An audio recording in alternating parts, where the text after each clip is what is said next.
Okay, good morning, everybody, and Hazak Baruch. Thank you for joining us on this beautiful Thursday morning as we are studying together Perashat Beshalah. Perashat Beshalah, the famous Shabbat Shira is upon us. That means the Shabbat of the song. Of course, that title, that name is given to it because we sing this week the famous song of Az Yashir, of when the Jewish people crossed through the Yam Suf. Yes, my friends, this week we read about the splitting of the sea, one of the greatest miracles in history.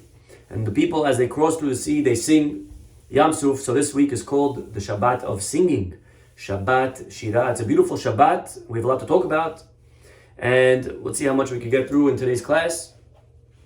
Again, today's class is for the Refuah Shlema of all Am Yisrael anonymously. And today's class is for the Ilui Nishmat of my grandmother, Rina Bat Frida, Ruach Adonai Tanihena Began Eden.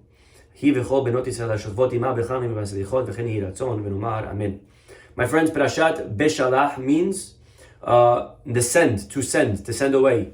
Of course, it's called this because the pasuk begins, Vayi Beshalah Paro et ha'am. When Paro sends the Jewish people out of Egypt, of course, he didn't want to die, and he was a firstborn, and he saw everyone was dying. Beshalah Paro et ha'am. So he sends the people, he sends us, he shoos us away, he runs to Moshe, right? We all know the song. Paro in pajamas in the middle of the night. Please, Moshe, get out quickly before I die. The people, we left. So Paro, not only did he let us leave, he begged us to leave as fast as possible. However, the pasuk says that God didn't send us directly from Israel, from Egypt to Israel. Instead, Lo Naham, God didn't send us from through Gaza, through Pelishtim. That would be the fastest way, the quickest way from point A to point B is a straight line. God did not take us through a straight line from Egypt to Israel. Instead, he took us around. Okay, fine. Why? Because if we went straight, then maybe we would have to fight, even though we had a peace treaty with Pelishtim, an interesting point. But maybe there would be a war, and the people would get nervous, and they would want to go back to Egypt. So God made sure to take us around the long way. Okay. And he took us through Yam Suf, and we know what happens over there is we get to the Sea of Reeds, and the Egyptians are behind us, and then God has to split the sea. Amazing stuff to talk about.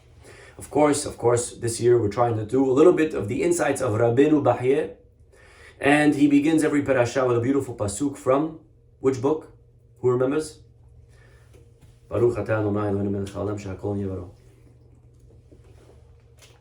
He begins with a pasuk from Mishle, Proverbs. Okay, let's see the chat. Okay, here we go. Pasuk says in Mishle chapter 17, pasuk 3. Matzref lakesef, vekur lazahav, ubohen libot Hashem. Okay, this is a pasuk. What is the pasuk saying? And then let's dig deeper. It's saying, Matzref lakesef. The crucible is for silver. You know, silver that you buy, or that your husband buys for you, is not so clean when it's mined, right? It's very filthy, it's impure. You have to clean it through a crucible. Silver is put in a crucible. Matzref lakesef. So kesef, silver, is cleaned in a crucible. It's examined in a crucible. Vekur lazahav. Same thing for gold in a furnace. Ubohen libot Hashem. And God examines the heart. So here there's a comparison of the heart to gold and silver, and Hashem to a silversmith or a goldsmith. Let's see what Rabbeinu Bahye over here is explaining. Shlomo HaMelech, King Solomon, may he rest in peace, Yazhir Bakatuv Hazeh, is warning us in this pasuk, is guiding us in this pasuk. Al ha'adam, on man, sheyizakech machshevato v'sheyitaken midot halev. A person has to purify their thoughts and their character. You know, so many times we speak about our deeds. Shlomo HaMelech is warning us in this pasuk not about our deeds, but about our heart. Our heart. Why? Lefisha halev hu aikar kol ha'evanim. Because the truth is, the heart is the engine behind our deeds, our actions. Our hands, our mouths, our ears, our eyes, our feet, they do really what the heart tells it to do. So instead of commanding the hands or the evarim, the limbs, Shlomo HaMelech here is guiding the right? There's the control tower. The heart is the control tower. All of the limbs really are mishubad. They're drawn after the heart. They're dependent on the heart. The heart governs all the parts of the body, guides them, inspires them. Says over here Shlomo HaMelech, Vehu be'entza haguf, and by the way, that's why it's in the middle of the body. Moshel alehem manhigotam mashpia koho bekulam. He's again guiding them. Bekulam, and all of the limbs, avadav u'msharetav. We have to realize, look, imagine the body as a country. The king is in the middle. And the king has all of the parts moving around him. And he's guiding them, dictating to them, giving them decrees, how they should act. And that's why, by the way, God is compared to the heart. The same way, the heart's the most important organ, and all of the organs move through the heart, so too HaKadosh Baruch Hu is what's giving life to all of us.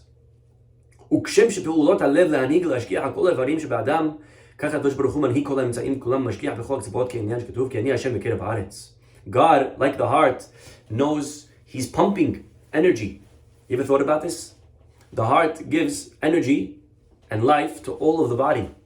Although it's in the middle, it gives life to here. It also gives life here, all the way up here, to the tippy tip of your skull. It's pumping blood and nutrition, whatever it needs to be given, to all parts of the body, far or close, doesn't matter. Hashem, so too, is giving life.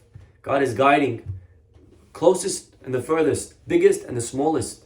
Person may think, Hashem doesn't care about me, I'm so small, I'm so far. It's not true. Just like the heart, no such thing as a far organ for the heart. The heart is strong enough to pump through the whole body. Ikar HaTorah kulat luya balev, and we must realize the whole Torah really comes down to the heart. And that's why the Torah, hatuma belev, the Torah itself begins with the letter Bet, Bereshit, and it ends with the letter Lamed, le'ainei kol Yisrael. Israel, Lamed. Lamed and Bet, Lev. So Torah really, first and last letter spell out Lev. The Torah comes down to a person's heart. It's up to us and our heart to govern our limbs if they're going to keep the Torah or not. Of course, he goes a little bit Kabbalistic here. He says, Lekuha min ha'chokhmah. It's also taken from Chokhmah, one of the 10 Sfirot. Sheyesh ba lev netivot, which has 32 paths. Peliot Chokhmah. Okay, don't understand what that means. Now, coming back to our pasuk, because all of our activities are basically hinging on the heart, therefore a person must work, number one, on having a good heart, working on our character. A person who's not feeling well, the doctor doesn't look at you're coughing, but the cough is just a symptom. What's the diagnosis? What's the real issue? Anytime a person is doing something wrong, it's not the problem, it's not the hands. The problem is the heart. And therefore Shlomo HaMelech is warning a person that they should work on their hearts. We know we have now the blessing of Hashem through the moon. And we say, Lev tahor berali lokim, God, please give me a good heart. We don't pray for anything else. We want a good heart, because if you have a good heart, you have everything good. A good heart guides good thoughts, good character, then automatically you're going to speak nicely about people. You're going to give people, you're going to help people, you're going to walk to the right places. A person who's going to the wrong place, the problem is not the feet. Oh, what are you doing in a club? Go check your feet out. The feet's nothing. The feet is because the heart wants to do those bad things. You got to check your heart out. So therefore, and he's saying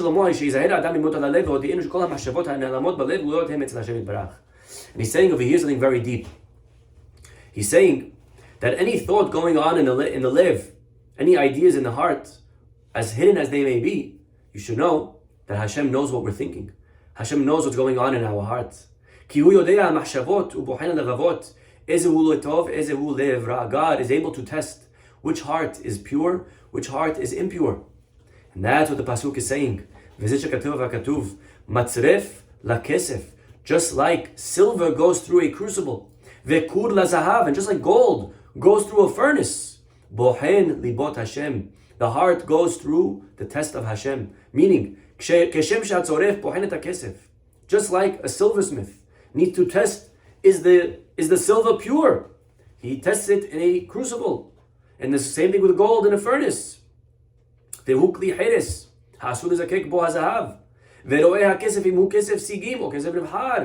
tests, he has to see after putting it through the crucible, is it ready, is it not ready? God also tests men to see if man's heart is clean or is it not clean. And he's comparing over here the fire. Is it the challenges in life, the tests in life are there to test us, to see are we pure or not. Just like a silversmith tests the silver to see if the silver is clean. A person who worked on himself, a person who purifies the character, is like having pure silver, beautiful silver. The silver that you buy, 18 karat, 24 karat, it's clean, platinum, right? When a heart, however, is lacking, a person doesn't work on their character, or their thoughts, that's compared to impure silver. You should know this. A good heart, at the end, is going to lead to good action. Just like good silver. At the end of the day, it's only silver that people wear. No one wants to wear dirty silver. No one wants to wear, jewelry or even diamonds that don't have a good color, right? You want it to be clean, you want it to be shiny. Which silver ends up being used? Which silver do people trade with? They end up using only silver that's appropriate to be traded. No one wants the bad stuff. Everyone wants the good stuff. So too, a lev tov, a good heart is what would be used.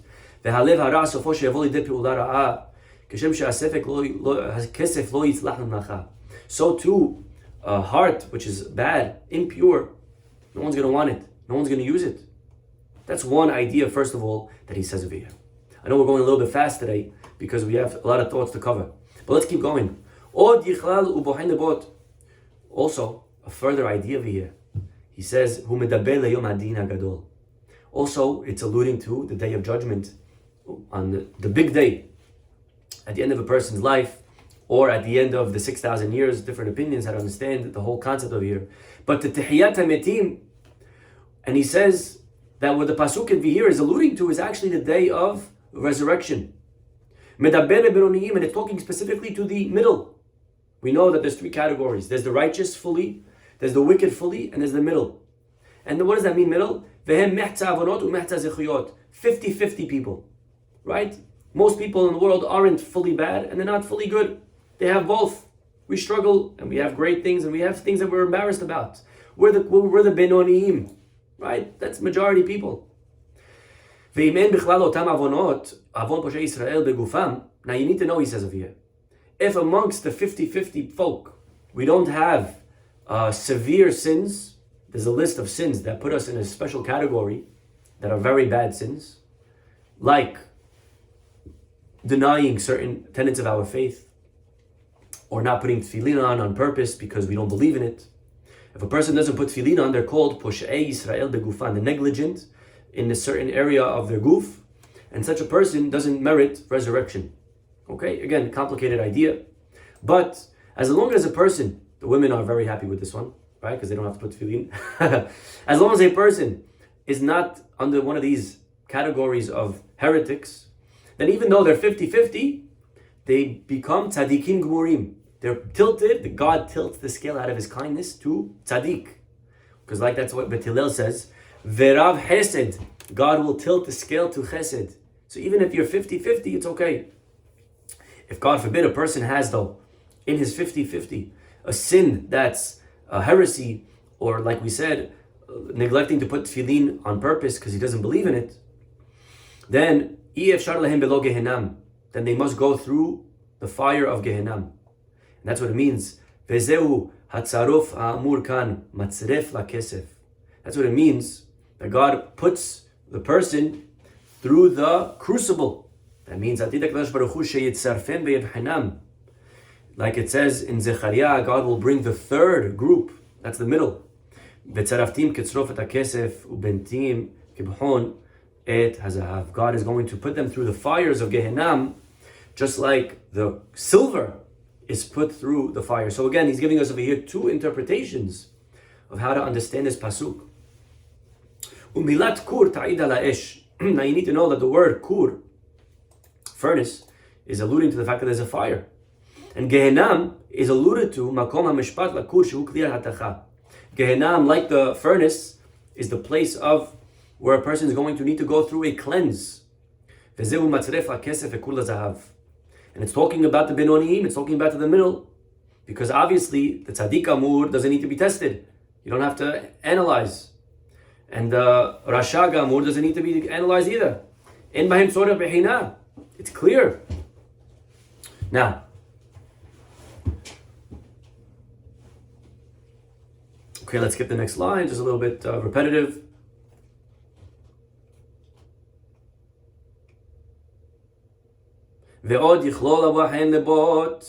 Furthermore, he says, what does it mean, ubohen libot? That God will test the heart. Shuid barach. So till now we explained that it was a way of cleansing. But now he actually says it means literally a test. Lidei behina v'nisayon. Ki milvad shu bohen otam v'yodea otam la'atzmo. Besides the fact that God himself will look at the heart and see, is it pure or not? God further tests a person for others. Kilomar, meaning mevi'am, listen to this. Mevi'am lidei behina. God puts people through tests in life. Why? Because God needs to publicize to the world that this person has an amazing heart. He's telling us over here something very powerful. Like the pasuk says that he's going to explain himself. God says, I will test them the same way a silversmith needs to test the silver. Now know, he says, you should know that God only tests righteous people. If you're going through a test, my friends, know that you are a righteous person. Because God only tests the strong. Like it says, Hashem tzaddik yibhan. God tests the tzaddik. Mashal, can I give you a simple example? Leyotzer shemocher kelim. Imagine you are a merchant and you're selling vessels. You're selling utensils. Whatever utensil you like. When a customer walks in, you show them the durability, you show them its strength, you show them that it's able to handle.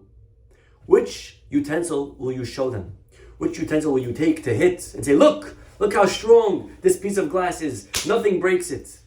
Which glass are you going to take if you're the seller? Of course, you're going to take Oli. You're not going to take the weak glass that you have hiding in the back shelf because you know it's going to break. No one's going to buy your merchandise. You show the customer the strongest one because you want everyone to see that you have good glass, and then you give them the fake bad one from the back, right? Chaz v'shalom. We're not thieves over here.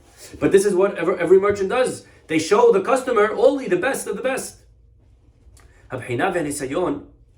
So too, God only tests the strong. We know that God only will give a test to a person if they're strong and able to handle it. We say it every day in Tehillim and Hallelujahs. God gives sheleg. What's sheleg? Snow. We were still waiting for a snowstorm. Hanoten sheleg, global warming. Okay, fine. Hanoten sheleg, katsamer. God only gives the amount of snow based on the amount of tzemer. What's tzemer? Wool. The sheep, they have wool. It keeps them warm.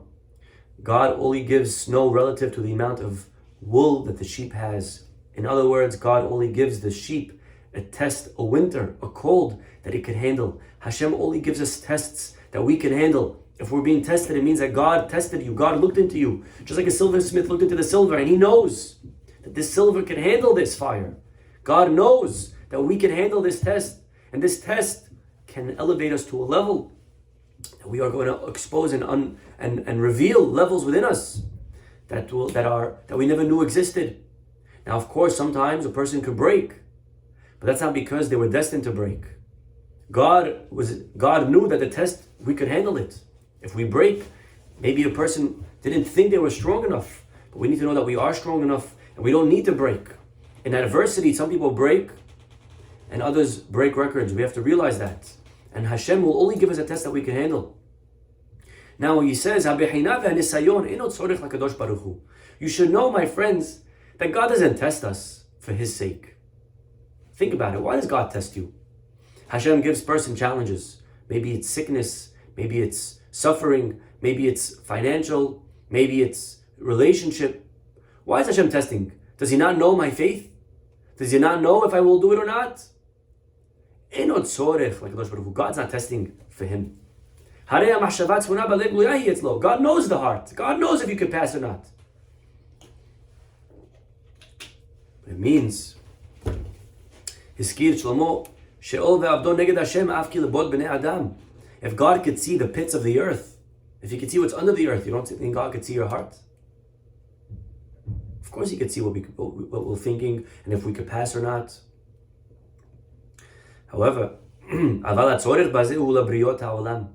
a test, my friends, is for the world.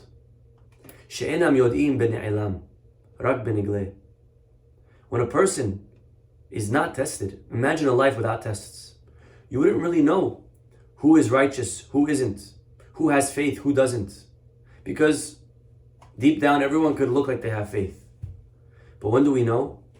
When it's to our eyes, everyone looks the same.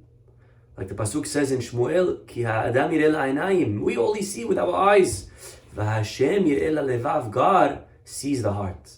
Hashem knows who has real faith. Hashem knows who is really kind, who is really generous. So what's the point of a test? The test is to reveal it to the world.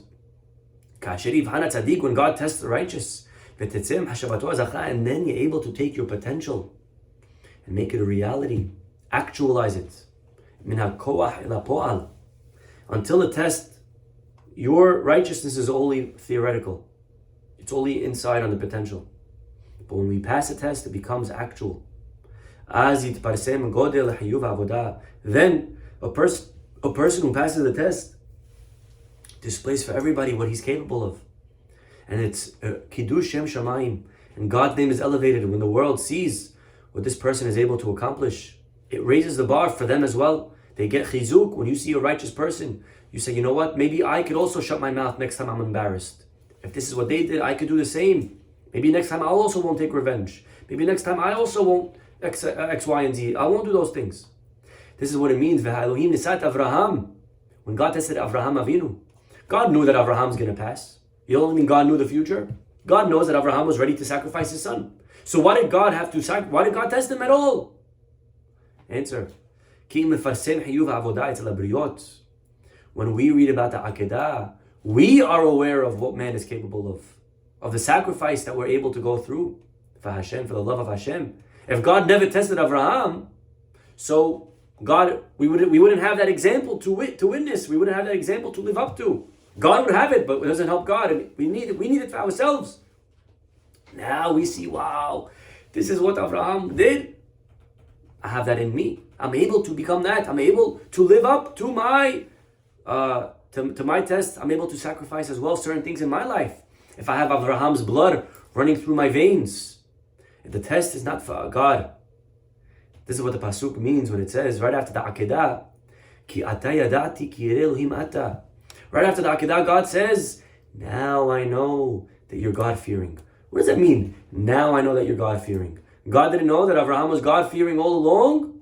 Of course he knew.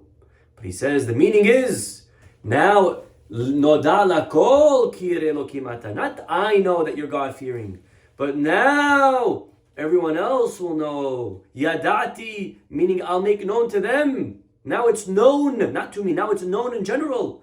Ki yireh Elohim ata. That you, Abraham, are God-fearing. Now you say, what does this have to do with our parasha, Rabbi? He says, very good.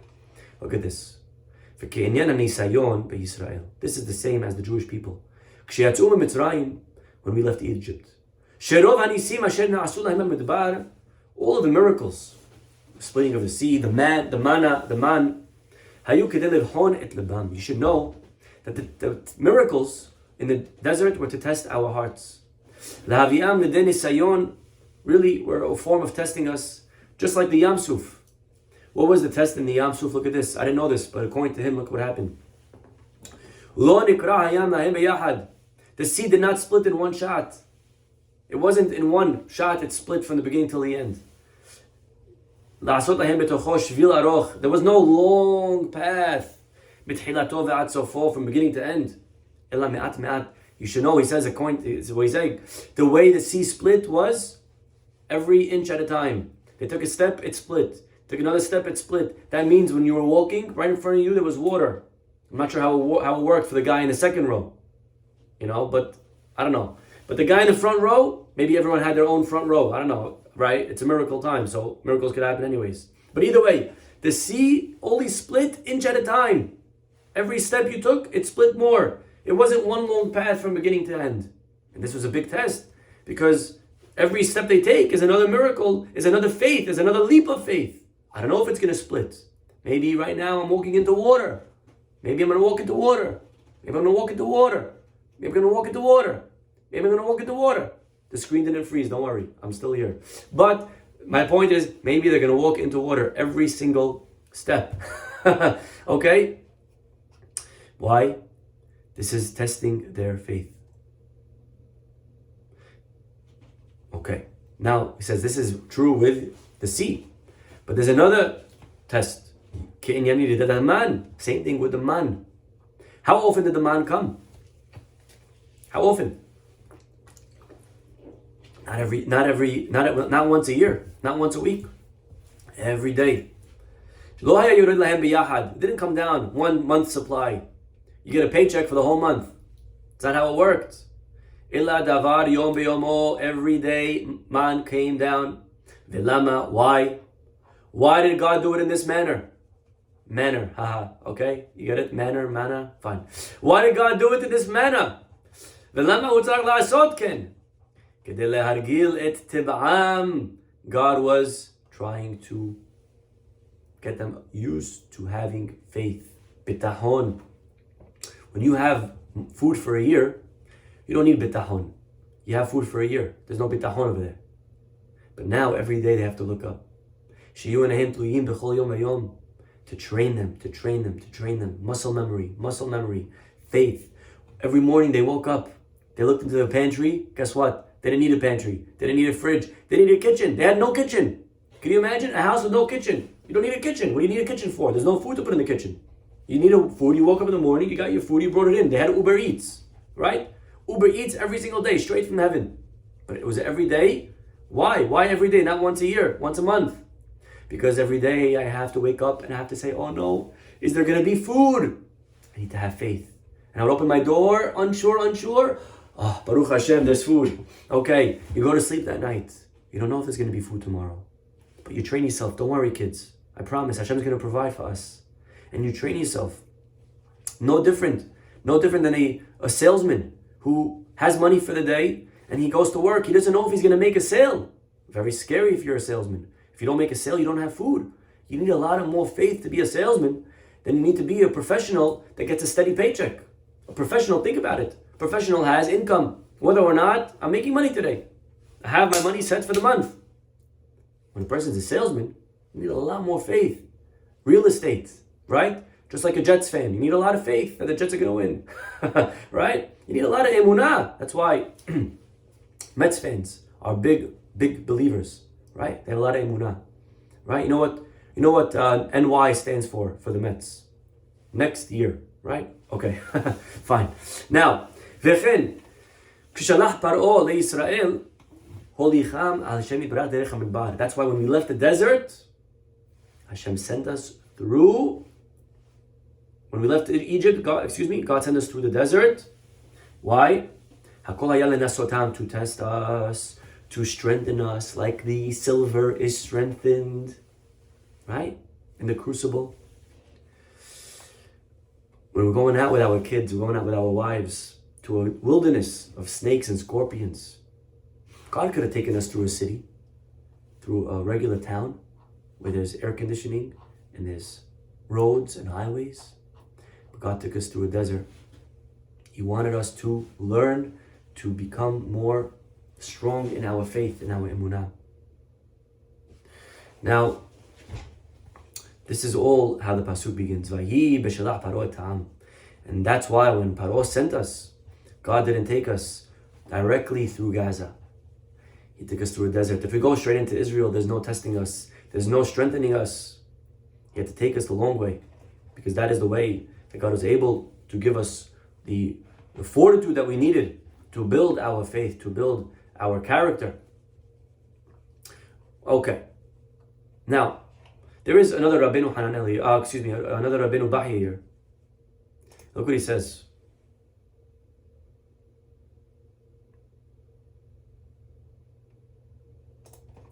Pasuk says, Bir'otam milhama. Let's find it. Okay.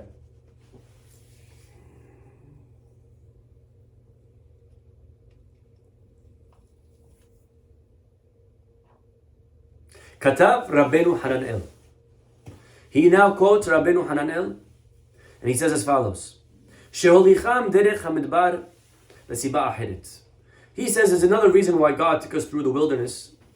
The first reason we just saw was because God wanted to take us through a place that He could test us. And Rabbeinu Hananel says they're a little different. It was actually for the sake of giving us more miracles. If God took us directly through Gaza, Pelishtim, and He gave in their hearts that we should pass through their land, and He shouldn't stop us on the way, there would have been really no miracles. And therefore God took us the long way to give us miracles, like we said, of the man and the slav and the water from the rock and the splitting of the sea, etc., etc., etc. You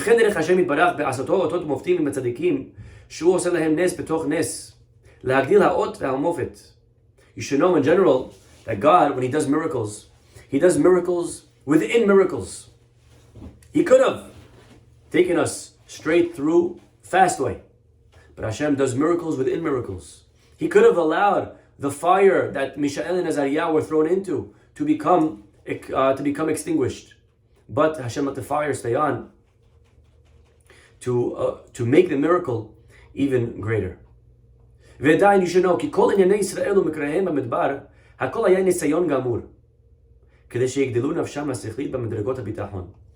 All of the 40 years in the desert, like we said, were to strengthen our bitachon, our mind, which is the shoresh of emunah, כדי שיהיו ראויים לקבל התורה. Because we needed to be ready to receive the Torah. The way we came out of Egypt, we weren't ready. ולסיבה זו, for this reason, קרא להם את הים. Like we just said, that's why God split the sea slowly, slowly.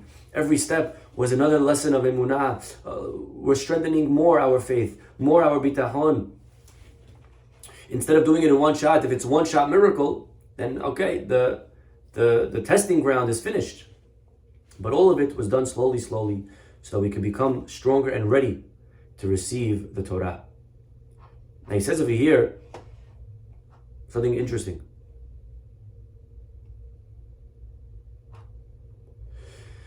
Vahi Beshalah Paro, look at this. Hapeh she'amar v'gam et Yisrael lo hashaleach hu she'amar anochi hashaleach. Paro, the same mouth of Paro that said, I'm not going to send the Jews, he ended up saying, please go.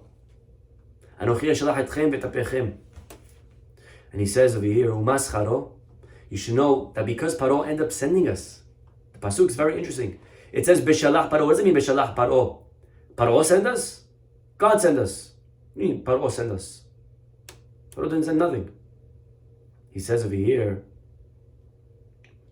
he says you should know that actually, because, you're right, but God sent us. Paro didn't really have a choice. But look at Hashem's midah of fairness. Rabotai is crazy stuff we're about to read. Bottom line. Paro said you could go.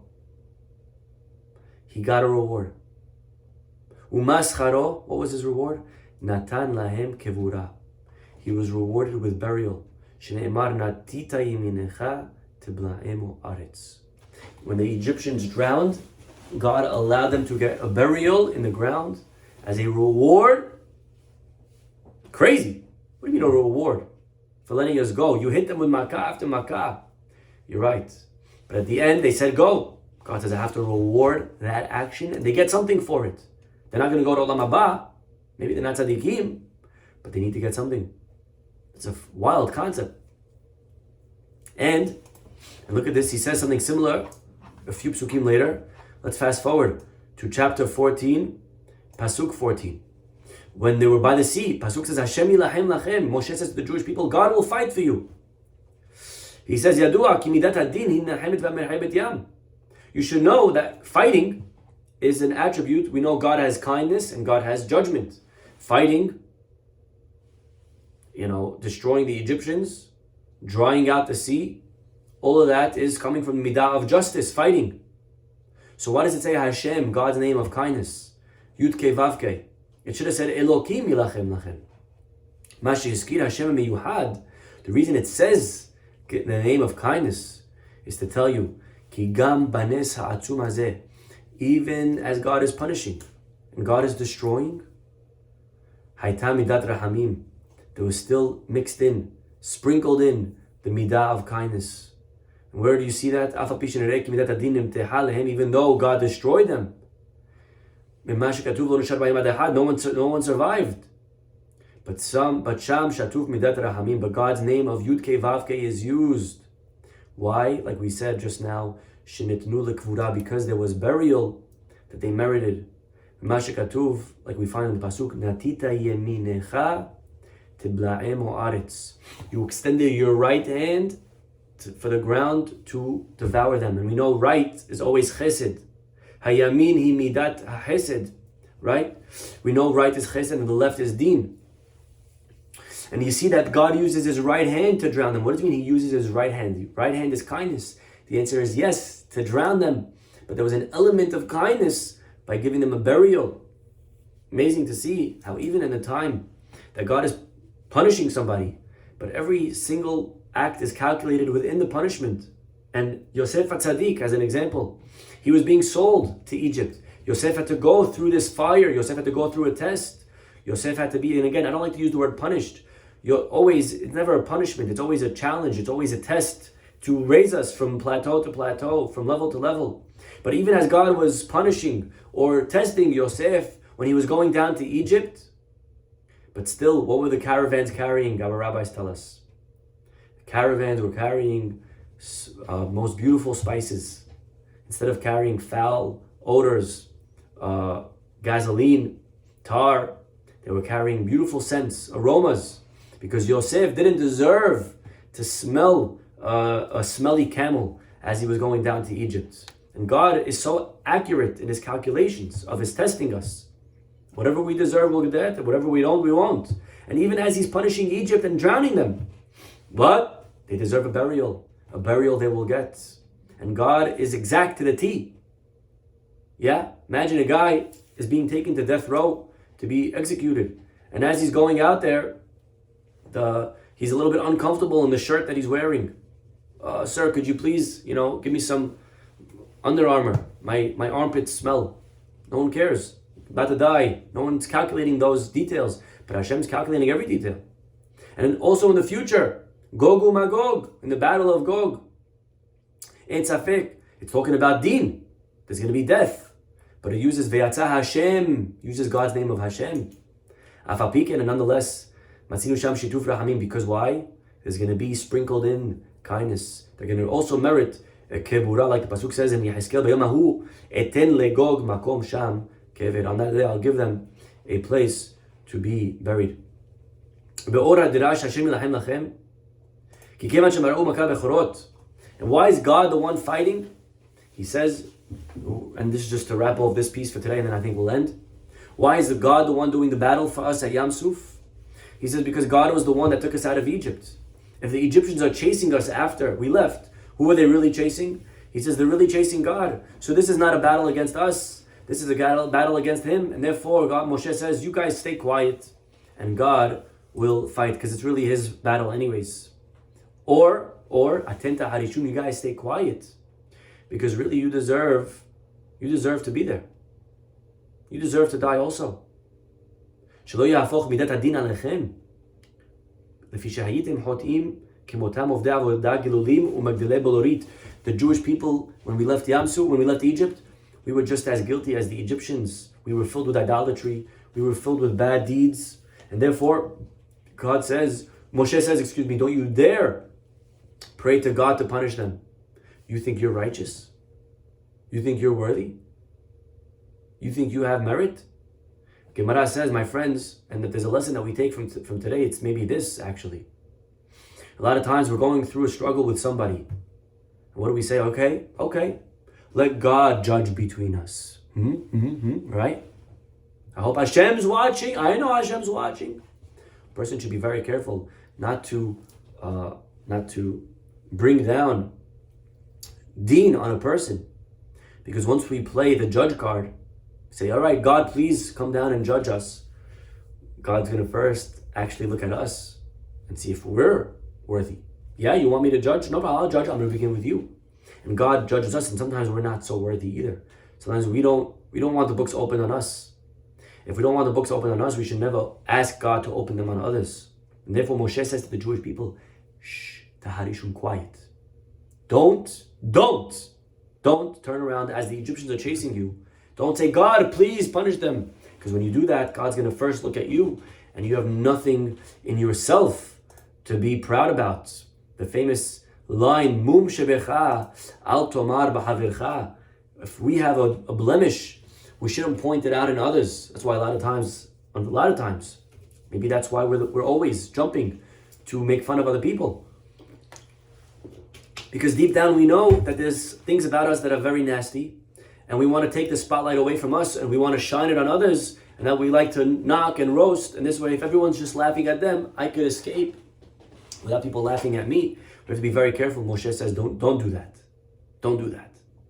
The moment you point out and you beg and solicit other people, God's going to first put us through trial and say, okay, you want me to judge him? Let me judge you. Who said this? Yishpot Hashem ben yu bencha. Right? This was a line that was said, right, by Hamasi Alecha. This is Sarah. Sarah says to Abraham, she's angry. She says, let God judge. And eventually she ends up getting punished first. So a person should always be very careful not to elicit a divine judgment, because sometimes we realize that we're also not so worthy ourselves. We also have things about us that we like to keep hidden.